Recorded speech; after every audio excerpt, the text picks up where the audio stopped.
Welcome. Today we're reading the chapter Sissy's End of the novel The Blue Castle. Now, sit tight and let's get into it. On one of Sissy's wakeful nights, she told Valency her poor little story.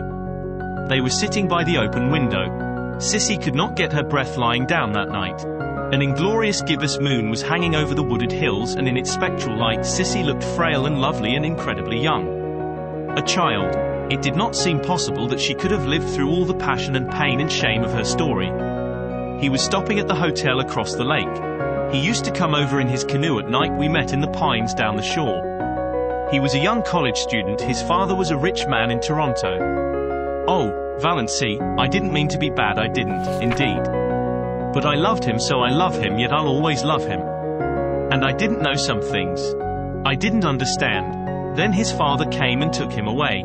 And after a little I found out, oh, Valency, I was so frightened. I didn't know what to do. I wrote him and he came. He said he would marry me, Valency. And why? Oh, Valency, he didn't love me anymore. I saw that at a glance. He was just offering to marry me because he thought he ought to, because he was sorry for me. He wasn't bad, but he was so young, and what was I that he should keep on loving me? Never mind making excuses for him, said Valency a bit shortly.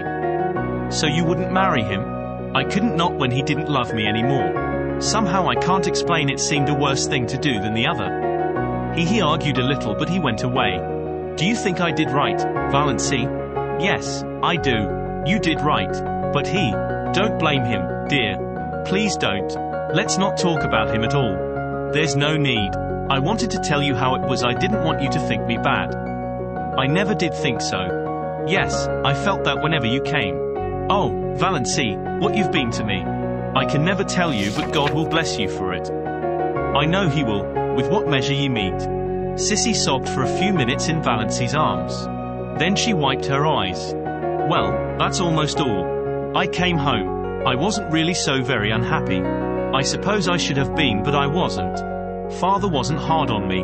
And my baby was so sweet while he lived.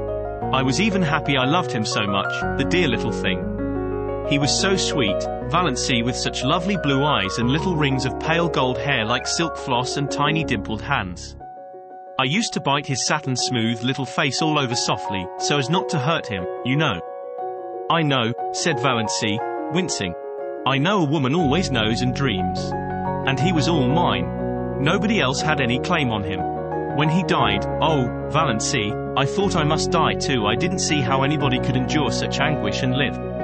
To see his dear little eyes and know he would never open them again, to miss his warm little body nestled against mine at night, and think of him sleeping alone and cold, his wee face under the hard frozen earth. It was so awful. For the first year after that it was a little easier. One didn't keep thinking, this day last year, but I was so glad when I found out I was dying.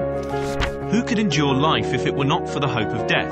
Murmured Valency softly. It was of course a quotation from some book of John Foster's. I'm glad I've told you all about it, sighed Sissy. I wanted you to know. Sissy died a few nights after that. Roaring Abel was away. When Valency saw the change that had come over Sissy's face, she wanted to telephone for the doctor. But Sissy wouldn't let her. Valency, why should you? He can do nothing for me. I've known for several days that this was near. Let me die in peace, dear, just holding your hand. Oh, I'm so glad you're here. Tell father goodbye for me. He's always been as good to me as he knew how, and Barney.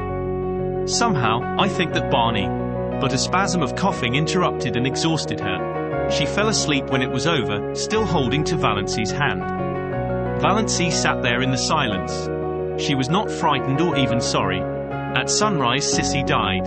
She opened her eyes and looked past Valency at something that made her smile suddenly and happily. And, smiling, she died. Valency crossed Sissy's hands on her breast and went to the open window. In the eastern sky, amid the fires of sunrise, an old moon was hanging as slender and lovely as a new moon. Valency had never seen an old moon before. She watched it pale and fade until it paled and faded out of sight in the living rose of day. A little pool in the barrens shone in the sunrise like a great golden lily. But the world suddenly seemed a colder place to Valency. Again nobody needed her. She was not in the least sorry Cecilia was dead. She was only sorry for all her suffering in life. But nobody could ever hurt her again. Valency had always thought death dreadful.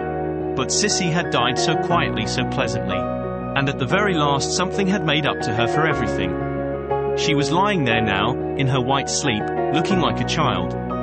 Beautiful, all the lines of shame and pain gone. Roaring Abel drove in, justifying his name. Valency went down and told him. The shock sobered him at once. He slumped down on the seat of his buggy, his great head hanging. Sissy dead, he said vacantly. I didn't think it would, come so soon. Dead. She used to run down the lane to meet me with a little white rose stuck in her hair. Sissy used to be a pretty little girl. And a good little girl. She has always been a good little girl, said Valency. Did you enjoy today's chapter of The Blue Castle? Why not subscribe and ring the bell?